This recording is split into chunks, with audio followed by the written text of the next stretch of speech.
कल यानी बीते 21 दिसंबर को मध्य प्रदेश के हरदा जिले में करणी सेना ने खूब बवाल काटा। लेकिन अब करणी सेना के इस बड़े आंदोलन के बाद बड़े सवाल खड़े हो गए हैं।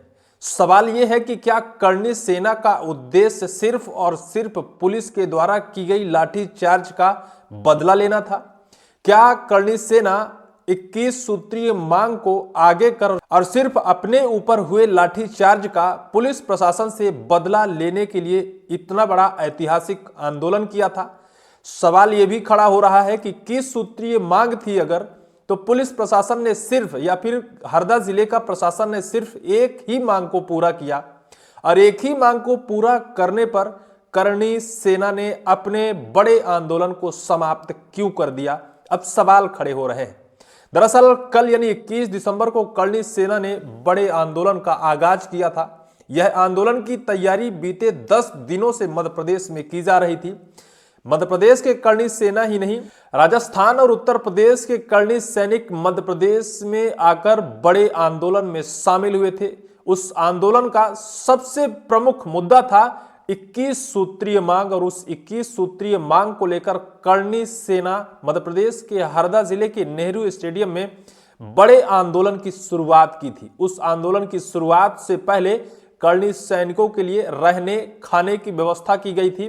ठंड से बचने के लिए गर्म कपड़े, वहीं खाने के लिए कई बड़े रसोई प्लांट की तैयारी की गई थी, सुबह नाश्ते की तैयारी, और वहीं नेहरू स्टेडियम में बड़े ठंड या अलाव की व्यवस्था भी की गई थी, क्योंकि जो आंदोलन था इसे लंबा चलाने की तैयारी में करणी सेना ने मध्य प्रदेश के हरदा जिले में बड़े आंदोलन का आगाज किया था। लेकिन आंदोलन महज 10 घंटे में ही समाप्त हो गया। सवाल खड़े हो रहे हैं। हालांकि करणी सेना ने जिस तरह से अपनी 21 सूत्रीय मांगों को लेकर आगे की रणनीति और आगे की कार्यवाही करने की बात कही है, उससे कुछ ना कुछ अब मध्य प्रदेश सरकार या फिर भारतीय जनता पार्टी की सरकार के लिए निश्चित तौर पर बड़ा मुश्किल का वक्त होगा, क्योंकि करणी सेना ने अभी तक तो सिर्फ और सिर्फ धरना प्रदर्शन और आंदोलन कर ही अपने 21 सूत्रीय मांगों को पूरा करने की चाहत में थी। लेकिन अब करणी सेना ने एक नए आगाज, एक नए हुंकार की तरफ बढ़ गई है। करणी सेना के जो प्रमुख रहे, उन्होंने कहा कि अब मध्य प्रदेश नहीं देश में हम एक राजनीतिक पार्टी बनाने जा रहे हैं, क्योंकि जब तक राजनीतिक पार्टी नहीं बनेगी तब तक हमारी 21 सूत्रीय मांगें पूरी नहीं होंगी। दरअसल यह करणी सेना का जो यह इतना बड़ा आंदोलन था, यह बीते 21 दिसंबर को ही रात 8 बजे समाप्त हो गया। समाप्त होने की वजह यह रही कि हरदा जिले का जो जिला प्रशासन है, उनकी एक मांग जो उनके ऊपर या फिर करणी सैनिकों के ऊपर लाठियां बरसाई गई थी, उन पुलिस कर्मियों के ऊपर कार्यवाही की गई, उनको लाइन हाजिर किया गया और एक मजिस्ट्रेटियल जांच बिठाई गई। अगर जांच के बाद पुलिसकर्मी दोषी पाए जाते हैं तो उनके ऊपर कड़ी कार्रवाई की जाएगी। फिलहाल उनको हेडक्वार्टर में अटैच कर दिया गया है। आपको हम बताते हैं कि करणी सेना के ऊपर कैसे सवाल खड़े हो रहे हैं। हरदा के नेहरू मैदान में 21 दिसंबर को एक करणी सेना के आंदोलन पर सवाल खड़े हो रहे हैं। करणी सेना ने यह आंदोलन 21 सूत्रीय मांगों को लेकर किया था।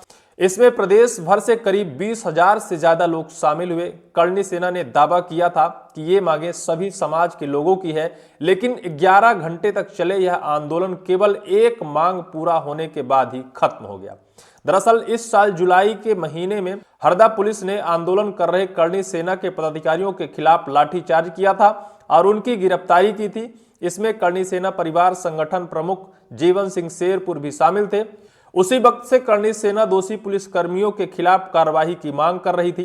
प्रशासन ने लाठीचार्ज के दोषी पुलिसकर्मियों को हटाने और मजिस्ट्रेटियल जांच की घोषणा की तो आंदोलन खत्म कर दिया गया। भास्कर ने जब पदाधिकारियों से पूछा कि क्या केवल इसी मांग को लेकर इतना बड़ा आयोजन किया गया था, तो उन्होंने कहा और भी मांगे हैं, जल्द ही राज्य सरकार से बातचीत कर वो भी पूरी की जाएंगी।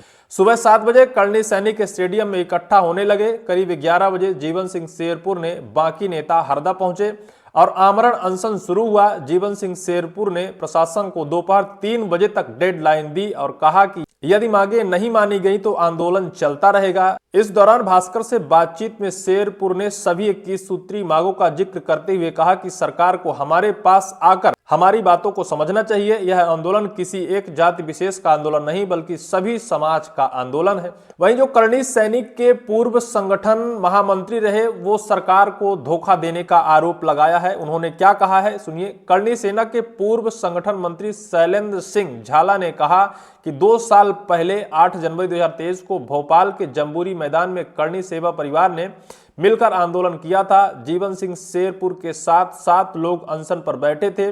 यह आंदोलन 4 दिन तक चला। इसके बाद तत्कालीन सहकारिता मंत्री अरविंद भदौरिया अनशन स्थल पर पहुंचे। उन्होंने हमारी 22 में से 18 मांगें पूरा करने का आश्वासन दिया।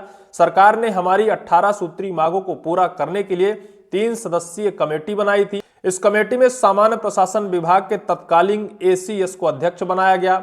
वहीं स्कूल शिक्षा विभाग और सामाजिक न्याय और दिव्यांग जन विभाग के तत्कालीन सीएस कमेटी के सदस्य थे। कमेटी को 2 महीने में 18 मांगों पर अपनी रिपोर्ट देनी थी।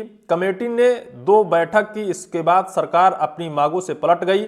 हमारी किसी भी मांगों को पूरा नहीं किया गया। संगठन के पूर्व महामंत्री ने कई आरोप सरकार के ऊपर धोखा देने का आरोप लगाया है। अब सवाल यह खड़ा होता है कि सिर्फ एक मांग पर ही सहमत क्यों हो गई करणी सेना। इसे भी सुनिए। शाम 7 बजे तक चली मीटिंग में प्रशासन ने 21 में से सबसे पहली यानी हरदा लाठीचार्ज की कार्यवाही की मांग पर सहमति दी। धरना स्थल पर मौजूद शेरपुर ने कहा कि हमारा आंदोलन अभी जारी है। हमारी एक मांग मानी है। हमने लाठीचार्ज करने वाले पुलिसकर्मियों को निलंबन करने की मांग की। उन्हें पीएचक्यू भोपाल भेजा गया। हमने न्यायिक जांच की मांग रखी। इसका अभी लेटर नहीं आया। हमारी एक ही मांग पूरी की है, बाकी 20 मांगें यथावत हैं, इसलिए धरना जारी रहेगा। इसके बाद रात 8 बजे प्रशासन के मजिस्ट्रेटियल जांच की मांग को भी मान लिया। राष्ट्रीय करणी सेना के राष्ट्रीय अध्यक्ष महिपाल सिंह कमराना ने कहा कि अभी 5 अफसरों को लाइन हाजिर कर मजिस्ट्रेटियल जांच बिठाई गई है। दोषी पाए जाने पर नौकरी से भी हाथ धोना पड़ेगा। किसी को लगता है कि हम दिल्ली नहीं घेर सकते तो अब की बार आरक्षण की मांग को लेकर हम दिल्ली घेर। मंच से किया नई पार्टी बनाने का ऐलान।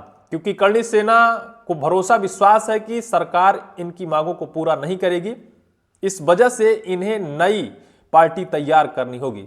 इस मांग के पूरा होने के बाद नेताओं ने कहा कि हम दल बनाने की तैयारी कर रहे हैं। जल्द इसका रजिस्ट्रेशन कराया जाएगा और फिर मध्य प्रदेश में सभा करेंगे। ये लड़ाई अधूरी नहीं छोड़ेंगे। उन्होंने कहा कि हमारी मांगों पर कोई बात करने वाला नहीं है, इसलिए राजनीतिक दल बनाना जरूरी है। हमारी बातों को सदन में उठाने वाला कोई नहीं है। जिस प्रकार राष्ट्रीय स्वयंसेवक संघ ने अपनी बुद्धि बल लगाकर भाजपा का निर्माण किया, वैसे ही हर एक करणी सैनिक अपना तन मन धन लगाकर इस संगठन को नई दिशा दे। जो भी संगठन का नाम होगा उसका रजिस्ट्रेशन कराया जाएगा। उसके बाद 11 घंटे तक चले आंदोलन को खत्म करने का ऐलान किया गया।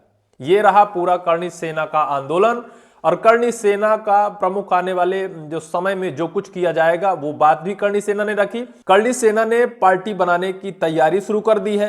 वहीं मध्य प्रदेश सरकार को झुकाने में भी सहज रहा। जिस तरह से उनके ऊपर लाठीचार्ज की गई, उन पुलिस कर्मियों को सस्पेंड कराने के लिए करणी सेना अडिग था। इस तरह से अब चौतरफा यह सवाल निकल कर आ रहा है, करणी सेना क्या सिर्फ बदला लेने के लिए इतना बड़ा आंदोलन किया था और बदला पूरा हुआ तो आंदोलन भी खत्म हो गया। आने वाले वक्त पर यह देखना होगा कि क्या करणी सेना बाकी मांगों को लेकर दिल्ली कूच करेगा या फिर राजनीतिक पार्टी बनाने में अपनी पूरी ताकत झोंकेगा और आने वाले विधानसभा चुनाव में चुनाव मैदान पर उतरकर विधानसभा सदन तक पहुंचकर अपनी मांगों को रखेगा। यह तो वक्त बताएगा। फिलहाल इस पूरी वीडियो को लेकर आपकी क्या राय होगी, कमेंट सेक्शन पर कमेंट आप जरूर करिएगा।